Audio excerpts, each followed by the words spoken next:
Vamos continuar os modelos éticos e agora vamos conhecer a ética do dever. A ética do dever ela se fundamenta na ideia de que o indivíduo, por si só, não pode alcançar o bem absoluto e, portanto, deve se submeter a uma força externa a si. Essa abordagem pode ser compreendida considerando dois períodos históricos distintos, a era medieval e a era moderna. O objetivo nosso nesse encontro é falar sobre a ética do dever medieval. Em contraste com a abordagem grega, a ascensão do cristianismo na cultura ocidental introduziu uma mudança significativa no campo ético. Agora, a crença não reside mais na capacidade individual do ser humano de encontrar o caminho para o bem. Pelo contrário, reconhecendo-se como imperfeito, pecador, incompleto, o ser humano é visto como incapaz de fazer isso sem depender de ajuda externa, simbolizada, nesse caso, pela figura divina. Essa perspectiva pressupõe uma visão mais sombria do ser humano, considerado inclinado ao mal, contra o qual a racionalidade, embora importante, não é suficiente por si só. Consequentemente, pensadores como Santo Agostinho e São Tomás de Aquino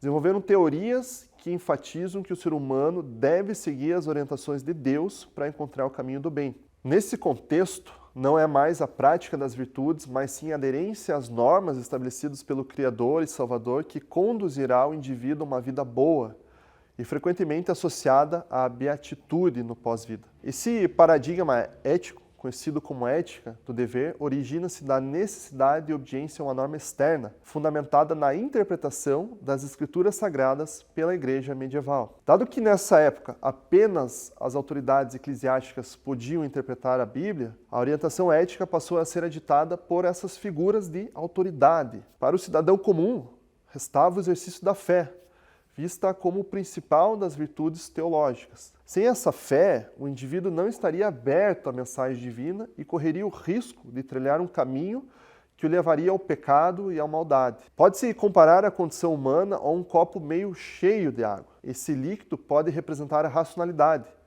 cuja quantidade ainda não é suficiente para saciar a sede por verdade e bem. Portanto, é necessário preencher esse copo com a água que provém de Deus, para alcançar uma sociedade, uma saciedade completa. Em Santo Agostinho, a ausência de bem, ou seja, o ato de virar as costas para Deus e acreditar que se pode trilhar o caminho do bem individualmente, é o que leva ao erro. A verdade divina revelada assume, portanto, o papel de guia na ética medieval. O chamado ao amor, compaixão, benevolência deve orientar o cristão, baseando-se na compreensão de que todos são próximos e são irmãos, conectados por um amor fraternal proveniente de Deus, com a promessa de uma bem-aventurança futura. O estilo de vida, agora moldado pelas concepções de salvação, criação, amor incondicional, demonstra como o caminho do bem está diretamente, intrinsecamente ligado à mensagem da sabedoria divina. No período conhecido como patrística,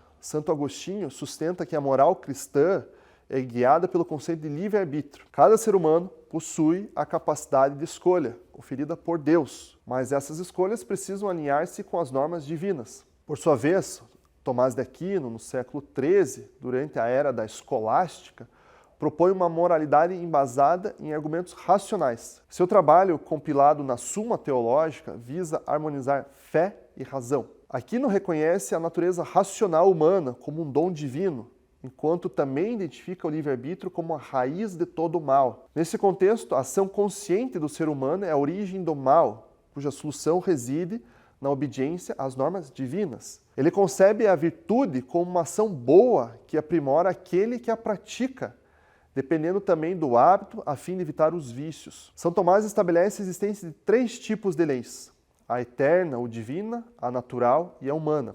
A lei eterna, essencialmente, a razão divina que governa toda a comunidade universal. Todas as outras leis derivam dela e, portanto, todas as questões humanas estão sob a sua autoridade. A lei natural, a segunda, também desempenha um papel crucial, sendo a expressão da participação humana guiada pela razão, sempre a razão, na lei eterna. Em outras palavras, a lei natural não é simplesmente revelada aos seres humanos.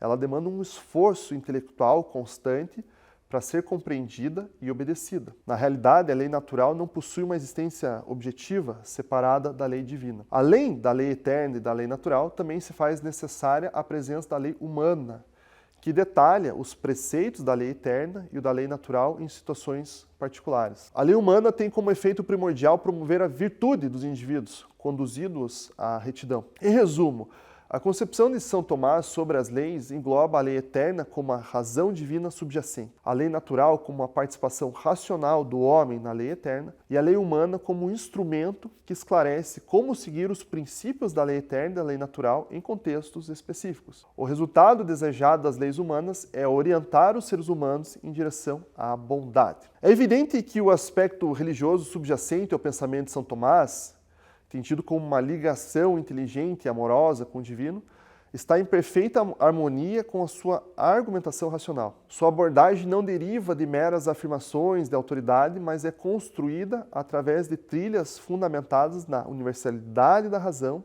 uma capacidade de examinar a experiência humana e de descrevê-la de forma acessível para todos os interlocutores, que, mesmo com o conhecimento básico dos procedimentos lógicos que ele emprega, podem analisar e avaliar a sua exposição. Esse rigor racional é o que impulsiona São Tomás a desenvolver a compreensão da relação com o divino como uma via de mão dupla. Não só o ser humano se dirige a ele, através do seu pensamento, do seu amor, mas o divino também se aproxima do ser humano, oferecendo ajuda indispensável para que este alcance a sua plenitude. A base para essa conclusão de São Tomás é a sua representação do ser humano como um ser possuído de corporeidade, razão, inteligência e vontade. Isso, por sua vez, leva a entender que a ligação com o divino é uma parte intrínseca da busca pela perfeição humana. Podemos considerar que o cerne desse modelo ético é a fé no amor, impulsionada pelo imperativo do outro, inspirada pelo sacrifício de Cristo em prol da humanidade. Desse modo, Deus inspira a prática do bem no ser humano, proporcionando a possibilidade de uma redenção final vinculada à noção de felicidade.